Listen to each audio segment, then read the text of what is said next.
Hello les explorateurs et bienvenue dans la nation du e-commerce. Je me prénomme Nicolas Chevalier et suis explorateur en chef d'e-commerce nation.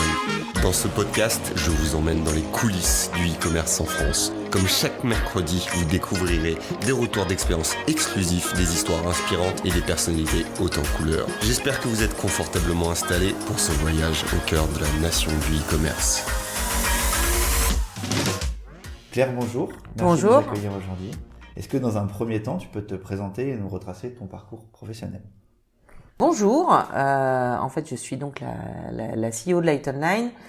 J'ai démarré mon parcours il y a plusieurs années, après avoir fait Neoma Business School à Rouen. Un petit démarrage chez Danone et ensuite très vite je me suis orientée dans les télécoms où je m'occupais de la communication de Bouygues Télécom au moment du lancement, à une époque où le téléphone démarrait portable. C'était une expérience vraiment sympa parce qu'il fallait embarquer les gens à comprendre qu'on pouvait téléphoner partout. Ça paraît maintenant complètement incroyable, mais à l'époque c'était pas du tout l'usage. Donc je vais faire plusieurs années sur Bouygues Télécom et ensuite je vais partir chez une société qui s'appelait à l'époque Nous, qui a fusionné 2 fois pour devenir Numéricable et où on lançait toute la partie box, qu'on appelait ça le triple play, et donc les clients étaient des clients de télé par le câble et on les transformait à basculer sur des abonnements téléphone et internet. Je vais y rester 6 ans, c'est une très belle aventure, assez difficile parce qu'il y avait beaucoup de fusions, de regroupements à l'époque, mais super intéressant avec des problématiques de marques passionnantes fallait transformer les marques et je m'occupais de toute la partie communication et digitale. Et à cette époque-là, je me rendais compte que je faisais appel à pas mal d'agences, mais que je connaissais plus la publicité que je ne connaissais le digital, même si on commençait à monter toute cette partie-là. Et donc j'ai pris un tournant un petit peu différent, même si dans l'histoire il y a pas mal de start-up et de transformations. Je suis partie reprendre la direction marketing de rueducommerce.com. À l'époque, on lançait la marketplace. Donc voilà, donc parcours aussi et expérience très intéressante, plus les mains dans le cambouis. Un début de goût très fort pour les startups un peu plus petites, même si on était déjà assez costaud chez Rue du Commerce. Et puis à la suite de ça, on va me proposer un poste chez Pierre et Vacances. Et donc je suis restée plusieurs années à prendre la direction digitale et e-commerce de Pierre et Vacances et Center Park, France et international. Et en 2014, je vais partir chez Light Online. Donc c'était une société qui avait été rachetée en fait par le groupe ADO. Donc ADO c'est le Roi Merlin, Bricoman, et c'est une petite start-up de l'écosystème d'ADO, et donc ils vont me proposer de reprendre la direction de cette société qui est toute petite à l'époque et de dynamiser tout ce qu'on pouvait faire autour de Light Online pour en faire devenir le leader de l'éclairage premium. Super, merci pour ce descriptif très complet. On voit du coup un beau parcours digital et finalement pas mal de e-commerce, Rue du Commerce, Pierre et Vacances et maintenant Light Online depuis plusieurs années. Parcours très digital, super. Est-ce que tu peux nous présenter Light Online, la date de création, l'effectif ? Tu nous en as un petit peu parlé juste avant, donc ça appartient au groupe ADO. Est-ce que tu peux nous en parler un peu plus ? Donc Light Online, c'est une société qui a été créée en 2009. Enfin, le site web a été créé en 2009. Il a été racheté par ADO en 2011. À l'époque, c'était assez petit. On a vraiment déployé la croissance. On a plus de 250 marques, 12 000 produits, plutôt du premium. On est une équipe de 30 personnes. Beaucoup de sujets sont faits en interne. Et on a des partenariats avec pas mal de petits partenaires digitaux très innovants qu'on va aller chercher. En gros, globalement, notre position, c'est vraiment d'être un spécialiste pour nos clients de l'éclairage premium, du conseil aux solutions digitales et aux produits de qualité. On en reparlera, il y a beaucoup de sujets autour de la qualité de nos produits dans un axe qui s'oriente de plus en plus développement durable aussi. Mais notre objectif, c'est à la fois de proposer les plus belles marques, de dénicher des nouvelles marques, d'accompagner des nouveaux designers et de proposer des solutions d'éclairage qui permettent de vous mettre en lumière, ce qui est notre signature, tous nos clients, et donc de leur apporter vraiment pour leur habitat un produit qui va être différent et qui va différencier leur habitat. Je dis toujours qu'on vit avec la lumière, donc c'est quand même assez important d'avoir des bonnes lumières chez soi. C'est beau. Quel est ton poste et ton périmètre d'action en tant que CEO ?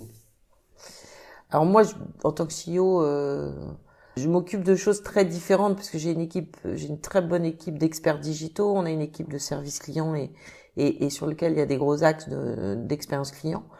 On développe aussi, on en reparlera après, tout ce qui se passe autour des pros, des architectes, des décorateurs. Donc moi, mon périmètre d'action, il est assez large. Il va être de driver l'équipe sur la stratégie, d'accompagner sur le choix des produits, mais aussi parce qu'on est une société autonome avec beaucoup de métiers, on va faire autant des RH que de la partie logistique. Enfin voilà, périmètre d'action assez large avec une très bonne équipe qui m'accompagne d'experts dans leur domaine à tous les niveaux. Qu'est-ce que tu préfères justement du coup dans ton poste, dans ton travail? Moi, ce que je préfère, c'est vraiment à la fois cette partie où on va aller découvrir. Enfin, j'étais pas du tout dans les lumières, donc je peux le dire maintenant. C'est vraiment, je trouve ce produit incroyable parce qu'il est à la fois design, innovant, il éclaire un habitat, il transforme. Donc déjà de travailler sur le produit, de trouver, d'accompagner les équipes quand on peut le faire, et on verra comment on les déniche après dans les salons. Je trouve ça assez génial. J'aime aussi cette partie d'avoir une société qui était assez petite. On a fait des croissances très très fortes puisqu'on faisait 1 million en 2014. Là, on est largement au-dessus du 15 millions. Donc ça a grandi très très vite. En effet, c'est une grosse croissance, oui. Ouais, Et peut-être en termes d'effectifs aussi, quand tu es arrivé et maintenant, il y a eu une grosse croissance. On était 7-8 et on est plus de 30 maintenant. Donc oui, ça accompagne la croissance. Je crois que la partie du travail que je préfère, c'est vraiment de pouvoir développer cette start-up, de l'accompagner, de la faire grandir dans tous ses leviers. On est hyper agile, on apprend tous les jours, on bouge tout le temps. C'est ça qui est intéressant. Et en ce moment, on vient de se le dire, la croissance est telle que on pourrait se considérer comme une PME, mais il faut surtout pas qu'on s'endorme, il faut qu'on reste digitaux, qu'on reste start-up. Et cet esprit-là d'agilité, de transformation, il doit quand même évoluer. Parce que aujourd'hui on est une petite entreprise, et avant on était une petite pépite. Maintenant on est en train de grandir, et en ce moment ce que j'adore, c'est de me dire comment est-ce que je transforme. Il faut qu'on soit plus processisé, et en même temps il faut qu'on garde beaucoup cet esprit d'agilité. Et donc quand je parle de ça, c'est vraiment comment à tous les niveaux on va réussir à grandir sans se transformer en grande entreprise qui, moi j'en connais, j'en viens. On peut pas faire ça chez Light Online parce que sinon on survivra pas. Il faut qu'on continue à être agile, innovant, qu'on se transforme, et en même temps qu'on s'adapte à ce nouveau écosystème qui fait qu'on est plus grand, de plus en plus grand. Donc ça, c'est vraiment des étapes passionnantes. Tout à fait. En quoi justement Light Online vous démarquez-vous de vos concurrents, de la référence en tant que référence sur le luminaire haut de gamme? Alors, on a plus de 250 marques. On a les plus grandes avec qui on travaille vraiment très bien et main dans la main. Et puis on a aussi des produits et des marques qu'on trouve pas partout, qui sont dénichées. Et donc des petites marques où on va les accompagner à se faire connaître. Et là, on en a découvert récemment dans plusieurs endroits des toutes nouvelles sur lesquelles on va vraiment trouver le moyen de les marketer. Ce qui fait notre différence, c'est 2 sujets. D'abord, on est très digitaux. Et donc, à ce titre, on travaille vraiment le marketing digital des produits et des marques. Et le parcours qu'on fait sur le site a pour but d'accompagner les clients. Et donc, on est très digitaux, on est très humains. Et donc, c'est nous qui faisons, c'est une société qu'on appelle digital humaine chez nous. C'est le digital, il est humain, il n'est pas que digital. On n'est pas dans l'automatisation de tout. Et on le prouve notamment, par exemple, le service client, toutes les personnes sont internalisées. Il y a des spécialistes à l'avant-vente qui vont aller conseiller les clients. Tous les SAV des marques, on les gère en interne, donc l'expérience client. Et ça, c'est un point important. On vit avec notre note sur Trustpilot.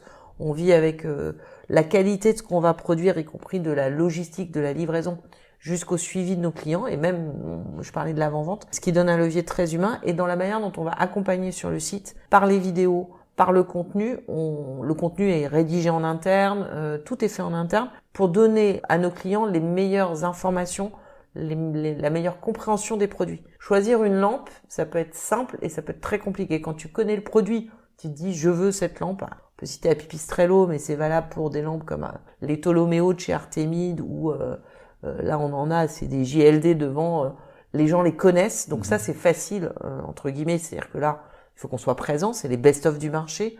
Voilà, il y a plein de produits, la petite Edison de Fatboy, elle est connue, etc. Mais à côté, il y a plein d'autres produits qui vont transformer l'habitat.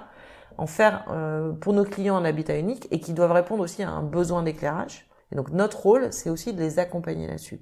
Et donc tout ce qu'on travaille, c'est cette différenciation sur le digital, à la fois par le contenu digital, mais aussi par l'expérience humaine qu'on peut apporter. Moi, je dis toujours, on est une petite boutique digitale humaine, de pouvoir faire comprendre au client comment lui va trouver l'objet de déco éclairant comme il veut pour éclairer son habitat. Parce que vous pouvez transformer un habitat, vous voulez être très éclairé, c'est une lumière très blanche.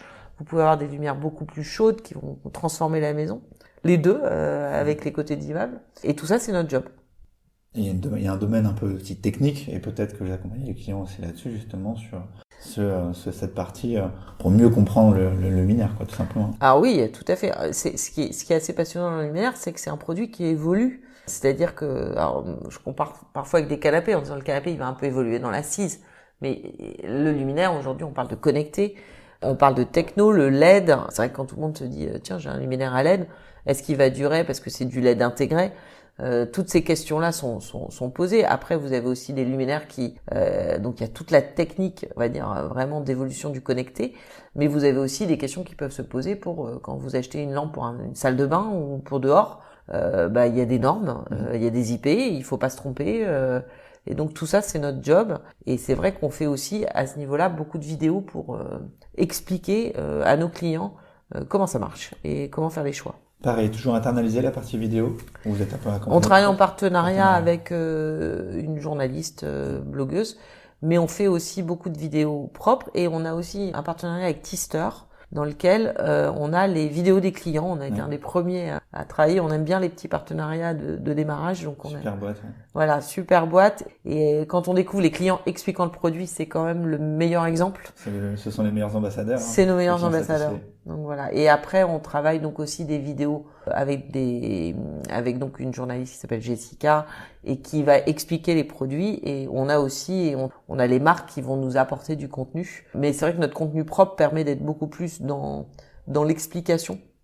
Et ça nous intéresse. Et à côté, toutes nos fiches produits, on a des rédacteurs, on a une équipe qui rédige pour compléter, pour donner notre avis sur les produits, en plus des avis des clients. Donc voilà, on vit dans un côté très ambassadeur de nous, de l'équipe, jusqu'à nos clients, avec ce rôle d'accompagnement. Super intéressant. Et tout à l'heure, justement, tu parlais un peu alors il y a des marques très connues, il y a des marques qui le sont peut-être un petit peu moins. Comment, justement, vous dénichez les produits que vous vendez sur le site?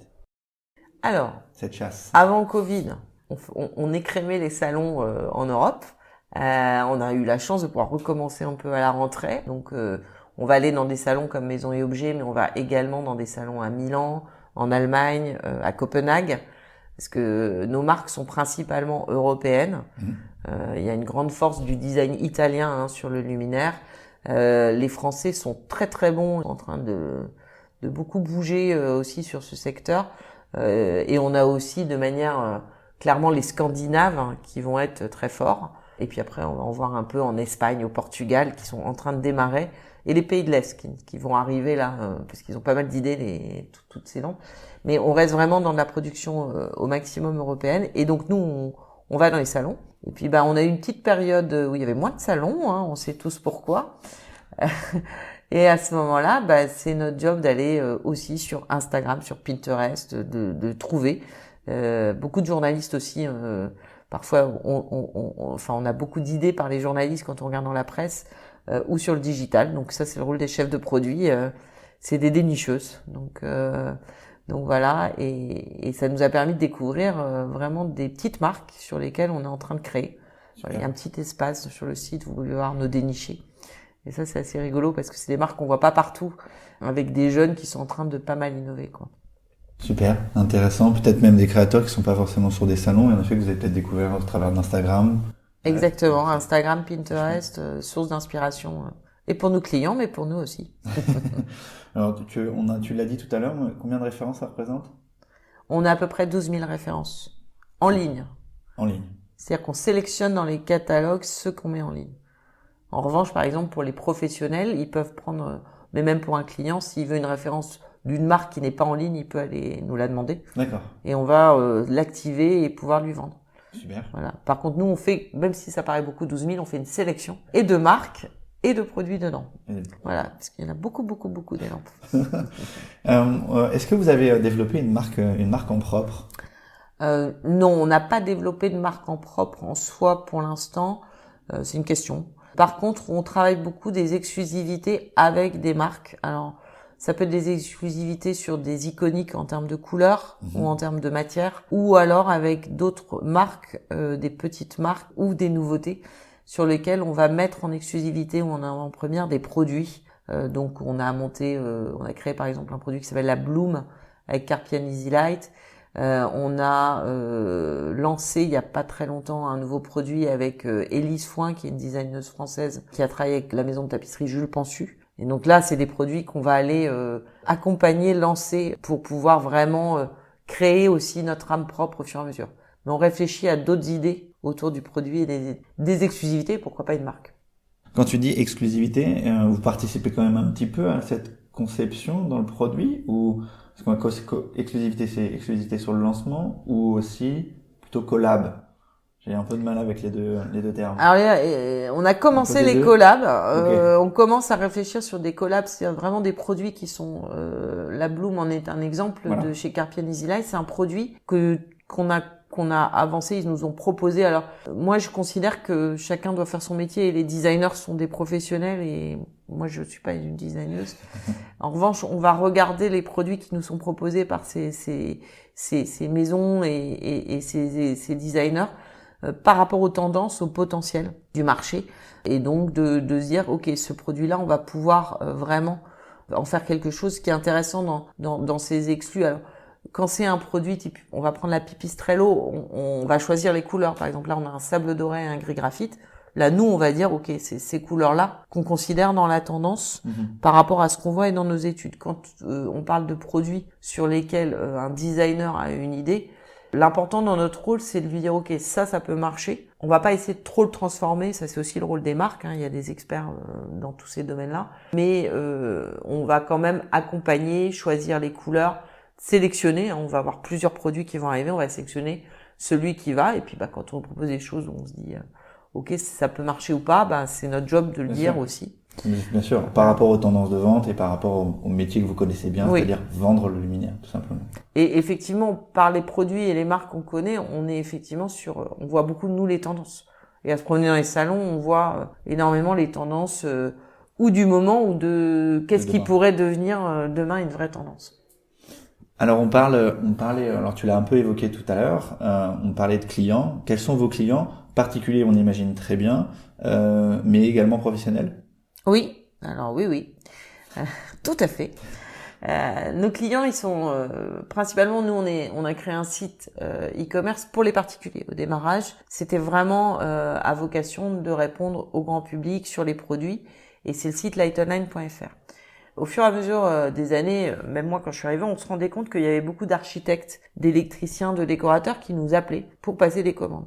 Du coup, on a consolidé et on a développé l'idée de se dire comment on va aller faire une proposition, toujours dans notre expertise digitale et humaine, à des professionnels. Donc, on a constitué une équipe de commerciaux professionnels qui répond aux décorateurs, aux électriciens, aux hôtels, aux restaurants, à toute une cible professionnelle, aux espaces de coworking et aux archis qui sont vraiment là pour conseiller aussi l'habitat du grand public. Et du coup, on a créé cette équipe commerciale et on s'est dit il faut qu'on propose une solution digitale qui soit différente du B2C. Et donc on a lancé un site qui s'appelle lightonline.pro qui n'est dédié qu'aux professionnels de l'habitat et donc qui sont avec qui on va aller on a travaillé avec eux pour comprendre les besoins qu'ils avaient. Aujourd'hui, souvent quand vous avez une demande et que vous êtes professionnel, vous faites une demande sur un devis.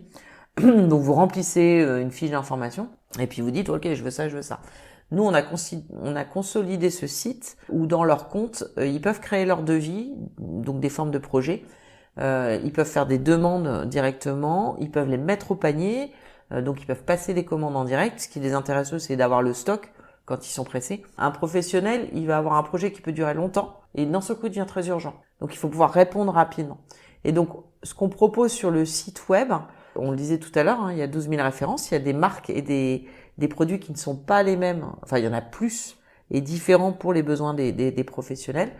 et vraiment tout un espace Mon Compte sur lequel il va voir et pouvoir créer lui-même ses besoins et contacter un commercial s'il en a besoin.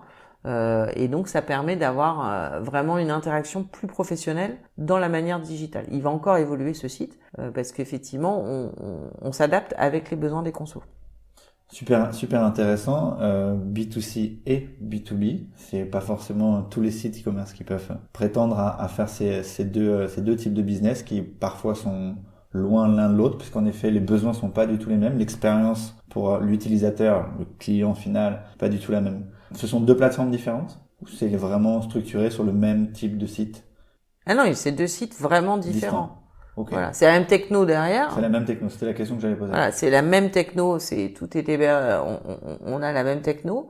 En revanche, et nous on les suit vraiment comme deux canaux différents. Et d'ailleurs à l'intérieur du B2B, on a le B2B, les commerciaux qui vont faire des devis, aller voir les clients et faire et l'e-commerce B2B, D'accord. qui est vraiment traqué et très différent parce que vous avez moins de visites, beaucoup plus de taux de conversion, vous attendez pas du tout les mêmes KPI. Panier moyen plus élevé. Voilà, un taux de fidélisation qui n'a rien à voir, puisque effectivement nous on a des partenariats avec l'UFDI, avec MHDeco, enfin voilà, avec des sociétés d'hôtels comme Logis Hôtel, etc. Et donc ces clients-là, ils ont leur compte, ils viennent, ils reviennent et ils commandent régulièrement. C'est pas du tout la même chose, quoi. Et donc, mais par contre, la techno est la même, mais vraiment l'outil c'est très différent. Quand vous cliquez sur lightonline.pro, vous arrivez sur un site en propre. Super d'avoir pu avoir une techno qui était adaptée aux deux, tout simplement. C'est pas forcément facile. Il y a des spécialistes du B2C, d'autres du B2B, donc intéressant de voir qu'il y a une plateforme commune, en tout cas d'un point de vue techno, pour pouvoir faire du B2D. On a vraiment fait un cahier des charges spécifique pour bien répondre auprès de notre plateforme. Super. Voilà, pour pouvoir bien suivre différemment. Vous utilisez quoi comme plateforme aujourd'hui? On travaille avec SoluSquare. Ok, super. Donc depuis 2018. Et on a plugué autour pas mal d'API. D'accord. Et le 2018, donc il y a eu un replatforming, puisque 2014, le lancement de Light Online, si je dis pas de bêtises. Tout était en propre avant. Tout était en propre, ok. Ouais. Donc le replatforming a eu lieu pour le B2B ou c'était un replatforming d'abord pour le B2C et ensuite vous avez sorti le B2B? D'abord le B2C. Ok. Ensuite on a lancé le B2B. Mais l'objectif c'était on utilise SoluSquare et on a un développeur ici, hein, donc on a une autonomie, on est un peu hybride, hein, c'est toujours notre modèle d'agilité, c'est qu'on veut nous-mêmes pouvoir développer nos parcours UX, etc. et d'autres sujets même en back. Mais voilà, on voulait bouger. Le site il était tout petit au départ, plus il grandissait, effectivement on arrive toujours à des moments où on se dit bon c'est bien d'avoir tout en dev propre. C'est quand même bien aussi de s'équiper des solutions du marché. Bien sûr. Et donc ça a été un gros changement et c'est bien, heureusement qu'on l'a fait parce que moi j'ai appelé ça un peu le code rouge à un moment donné. C'est-à-dire que c'est bien, tu développes, mais plus ton chiffre grandit, plus ta base de clients grandit, plus ton système à toi que tu as commencé en vrai petit entrepreneur, il souffre. Parfois. Ouais, il souffre. Super. On va parler un peu d'acquisition. Le site, sur quelques outils d'analyse, fait entre 100 et 150 000 visites mensuelles. Tu me confirmeras ou pas ce chiffre-là.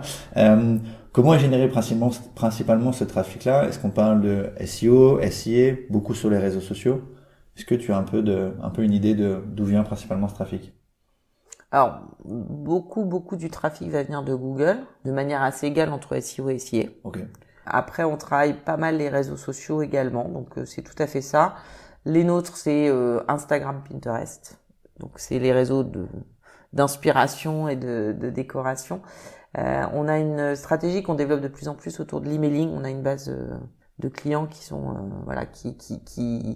qui suit beaucoup les informations sur les luminaires. Donc cette base-là et puis on existe depuis plusieurs années, donc il y a un taux de fidélisation qui évolue. On n'achète pas des luminaires tous les jours. Mais quand on aime bien, on en achète quand même plusieurs. Et puis quand on fait une maison, voilà, on refait on rachète beaucoup de luminaires. Mais principalement SEO, SIA, réseaux sociaux, tout à fait, emailing, c'est le gros du trafic. C'est intéressant, notamment Instagram pour la plupart des sites e-commerce beaucoup, mais Pinterest c'est super intéressant puisqu'en effet c'est un réseau social sur lequel on s'inspire beaucoup pour la décoration notamment. Intéressant de voir que c'est un canal d'acquisition Et puis l'emailing, intéressant aussi. Je pense que c'est aussi lié au métier qui pour lequel on a besoin justement de recevoir beaucoup de contenu, d'inspiration et pas forcément la dernière nouveauté, mais plus de se dire ah j'ai identifié peut-être ma prochaine salle de bain et elle était illuminée de cette manière-là. Donc l'emailing est super intéressant pour vous à travailler, je pense, parce qu'il y a beaucoup de contenu à proposer pour inspirer les clients sur leur future maison, leur futur appartement. Et c'est fait. Alors effectivement, tous les emails sont faits en interne par l'équipe digitale et la créa. Et on essaie vraiment de twister le contenu, c'est-à-dire pas uniquement proposer des produits. En fait, on veut pas être un simple site d'e-commerce. Donc tout ce qu'on fait dans le contenu, dans la manière dont on crée ce site, ça a une vraie vocation d'inspiration également. Donc on est vraiment hybride entre un site d'e-commerce et un site de contenu. Et sur les réseaux sociaux, par exemple, alors quand on parle de Google, on se pose tout de suite la question SEO, SIA. Sur les réseaux sociaux, c'est aussi tout le contenu que nous, on va produire pour proposer des produits à nos clients en parallèle de campagnes qu'on peut aller faire dédiées. On fait aussi un peu de display, un peu de digital aussi et d'accompagnement sur du contenu brand, mais c'est plus ces réseaux-là et ces sources-là qu'on travaille. Super. On parle un peu technique, cross ou upsell. Vous avez un peu des tips sur ça? Alors, on a un sujet sur les ampoules. Donc oui, il faut quand même s'en parler. Alors, on va s'améliorer sur le sujet, mais il y a beaucoup de sujets où il faut qu'on recommande les bonnes ampoules à nos clients. Forcément. T'achètes une lampe, il faut quand même coter l'ampoule avec. Et puis, on a pas mal de sujets sur le site. On développe de plus en plus du contenu. Alors, c'est pas forcément cross-sell, upsell. Sur certaines parties, oui. On regarde de plus en plus la perso sur le parcours client. Notamment de proposer les produits qui vont être les plus compatibles. Si quelqu'un cherche un produit, comment tu vas lui proposer d'autres produits qui peuvent ressembler ou complémentaires à sa recherche. D'accord. On travaille là-dessus. On fait beaucoup de travail aussi sur l'abandonniste parce que effectivement, voilà, comme tout le monde, j'ai envie de dire c'est à la fois innovant et logique, mais c'est pas innovant. Il faut on développe tous les sujets. Après, nous, notre mot d'ordre, c'est de pas être trop intrusif vis-à-vis de nos clients parce que effectivement le remarketing à gogo on y croit moins, on veut vraiment être là au bon moment et accompagner le client là où il est voilà dans ses zones chaudes et dans ses questions. Super. En plus de votre site e-commerce propre, est-ce que vous vendez sur des marketplaces? Oui. Qu'est-ce que ça vous apporte en plus? Alors on vend on est sur la Redoute, Maison du Monde, Amazon. On est également chez Leroy Merlin. Bien peut-être les synergies avec le groupe ADO. Voilà, et on est même présent dans 60 magasins avec des corners. D'accord. Donc on fait même du physique, une forme de marketplace physique, puisque c'est nous qui faisons l'expé et qui accompagnons. Donc voilà, vous pouvez aller voir là à la Madeleine, il y en a 60 en France, sur lesquels il y a une sélection de produits. Sur la partie, alors pour résumer, sur la partie physique, ça nous a permis déjà nous faire plus connaître, parce que Light Online n'est pas une marque très connue. Mais aussi de proposer à des clients de Leroy Merlin des best-of du marché. Il y a une dizaine de produits présents, et c'est un espace, donc c'est assez génial pour nous d'avoir eu ce beau partenariat avec Leroy Merlin. Mais on est aussi très présent donc avec La Redoute, Maison du Monde, Amazon. On met en ligne des produits qui sont plutôt des produits plus connus ou plus... on fait du premium, mais il y a quand même des produits, on va dire, moyen de gamme, etc., sur lesquels on a cette proposition aux clients. Qu'est-ce que ça nous apporte? Au début, ça nous apportait quand même beaucoup de chiffre d'affaires. Et maintenant, ça nous permet d'être présents de manière très transparente face à la concurrence aussi.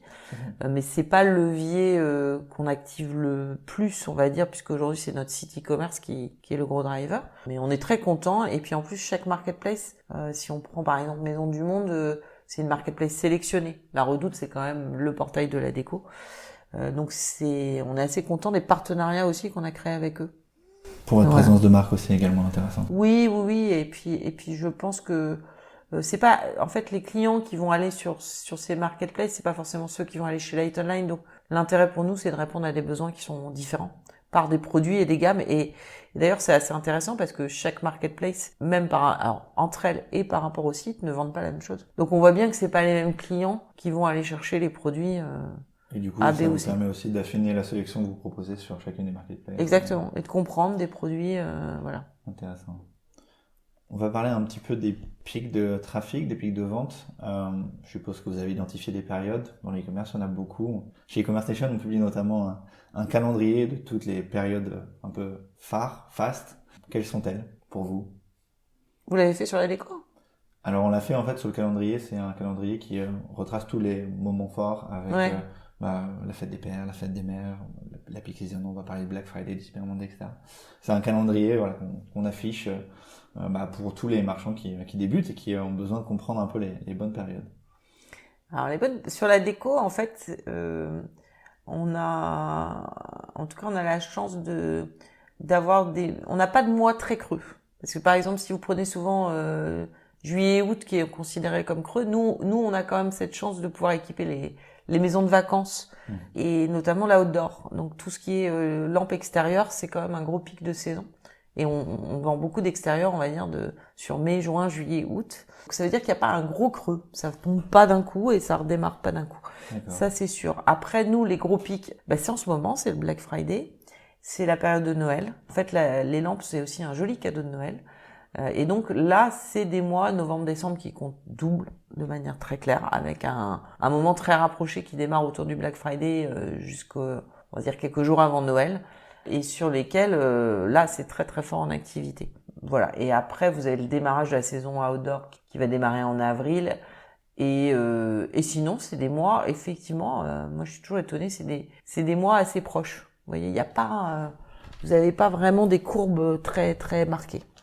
Super, intéressant parce que justement, moins de saisonnalité, c'est beau pour un site e-commerce. Il y a beaucoup qui travaillent beaucoup l'été et peu l'hiver ou l'inverse. Pas avoir de saisonnalité, c'est plutôt rare. Donc félicitations.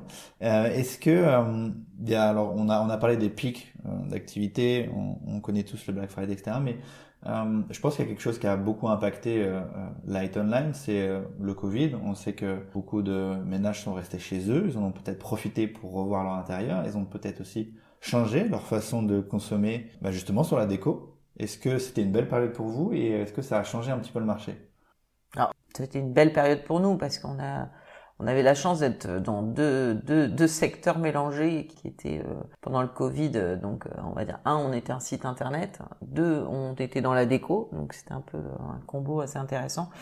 On a dû s'adapter assez vite. On a aussi très très vite bougé lors du premier confinement à mettre en place des nouveaux moyens de transport en moins d'une semaine parce qu'on voyait que c'était quand même complexe sur certains moyens de transport. Donc on a bougé très très vite en agilité. Pendant cette période, on découvrait tous le télétravail qui est devenu maintenant d'usage courant. Puis c'est chouette parce que du coup, voilà, on a vraiment changé la manière de travailler dans l'entreprise.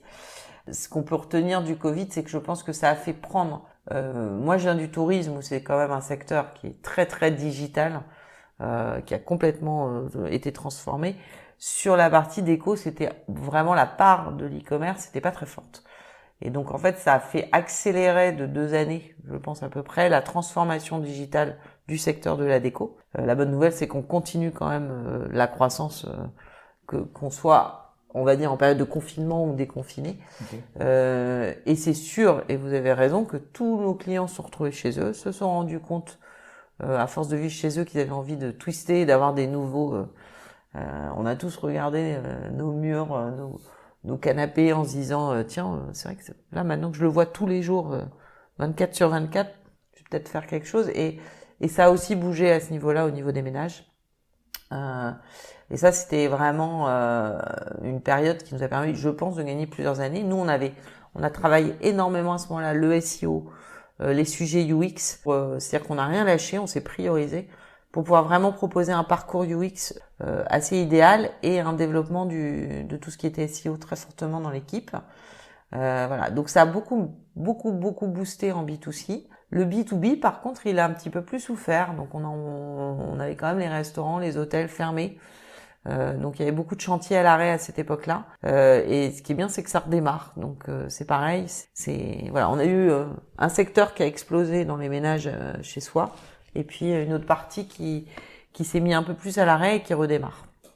Super, donc dans des belles perspectives de croissance, même après encore le Covid qui a eu un boost et qui a fait gagner 2 années. Donc vous avez encore de belles choses à l'avenir. Pour conclure, est-ce que tu peux nous parler un peu des tendances luminaires Qu'est-ce que tu as identifié? Qu'est-ce que Light Online a identifié? Je pense que dans les tendances, on est toujours sur les suspensions assez aériennes. Donc, on a l'iconique Vertigo. Il y a beaucoup de produits en ce moment qui sont sur un côté très aérien et qui prennent de l'espace dans les maisons pour vraiment en faire un produit très décoratif. Et ça bouge beaucoup au niveau de beaucoup de marques. On a bien évidemment toutes les baladeuses, c'est-à-dire que maintenant on vit avec des lampes nomades. C'était pas le cas il y a quelques années, mais la lampe nomade est vraiment un sujet qui se développe avec plein de nouveautés, plein de produits qui arrivent. On en a beaucoup pour la rentrée en janvier. Et puis je pense qu'en termes de matière, on a toujours l'énorme vogue de la matière naturelle. Mais ça bouge un peu. Il y a des gros sujets pour les bureaux autour de l'acoustique. Donc ça, c'est une nouvelle tendance, c'est-à-dire tous les luminaires acoustiques qui vont aller permettre en fait d'absorber le bruit. D'accord. Donc ça bouge beaucoup de ce côté-là. Puis je pense qu'on va doucement finalement vers le connecté. Alors il y a le connecté du produit seul, mais vraiment la maison connectée en train d'arriver, ça évolue beaucoup par les ampoules ou par le côté d'immeubles. Ça, c'est toujours tendance. Mais ce qui est intéressant, c'est que nous, on découvre beaucoup de nouvelles matières. Est-ce que on peut parler un peu des prochaines années du e-commerce? Est-ce que toi, tu as identifié des choses qui ont bougé récemment et qui vont encore bouger? Mais je pense qu'on vient de vivre une période où le digital et l'e-commerce, et effectivement, on en parlait avec toute cette période Covid, mais il a énormément évolué dans le conscient de l'ensemble des entreprises. Moi, je pense que en fait, le client aujourd'hui, il évolue à travers son parcours entre le digital et le physique, ça c'est évident. Donc, il va falloir vraiment faire évoluer tout ce parcours digital et physique auprès du client, ne pas se dire, voilà, clairement, on a arrêté maintenant de se dire que c'est confronté, c'est l'un contre l'autre. C'est quand même, je suis pas très fan du mot phygital, mais globalement, je me dis quand même, le client, lui, il fait ce qu'il veut, il se promène, c'est lui qui a plein de parcours et plein d'expériences, de l'un vers l'autre et de l'autre vers l'un. Ça, c'est vraiment un fait. Ensuite, nous, on voit l'évolution du mobile. C'est assez impressionnant. C'est-à-dire qu'on a de moins en moins d'usage de tablettes, mais de plus en plus de mobiles, avec des moyens de paiement de plus en plus rapides, efficaces.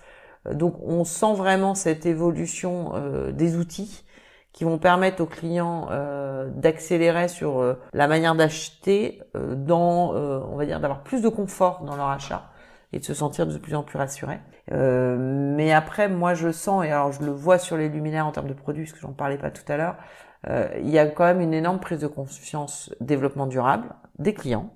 Il n'y a pas que les entreprises qui sont dans cette vision-là. Donc nous, au niveau luminaire, on a de plus en plus, et on met en avant parler de fabrication européenne, du Made in France, mais aussi les garanties. On a des produits extérieurs qui sont garantis 25 ans. Donc ce qui est intéressant dans le luminaire un peu premium, et on voit ces paniers moyens qui évoluent, c'est que la prise de conscience qu'il vaut mieux acheter parfois des produits qui vont durer beaucoup plus longtemps versus un prix d'appel. Et ça, sur le luminaire, c'est assez flagrant. Je pense que c'est pareil dans plein d'autres secteurs. Et nous, on travaille beaucoup aussi la logistique green.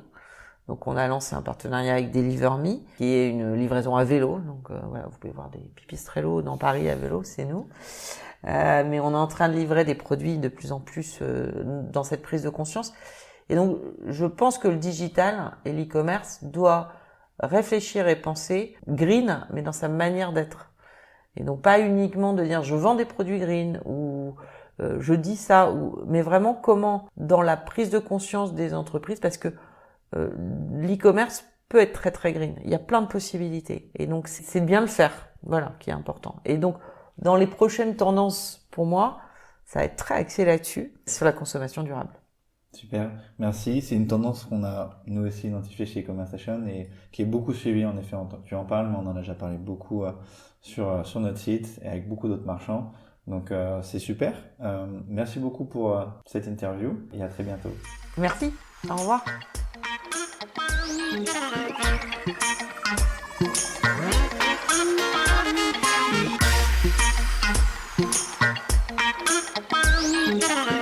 J'espère que ce podcast vous a plu. Je vous donne rendez-vous la semaine prochaine pour la découverte d'une nouvelle personnalité. N'hésitez pas à vous abonner au podcast des explorateurs du e-commerce sur votre plateforme préférée et à partager sur les réseaux si vous avez apprécié cet épisode. À très vite pour de nouvelles aventures et n'oubliez pas que l'exploration se poursuit sur e-commerce Nation.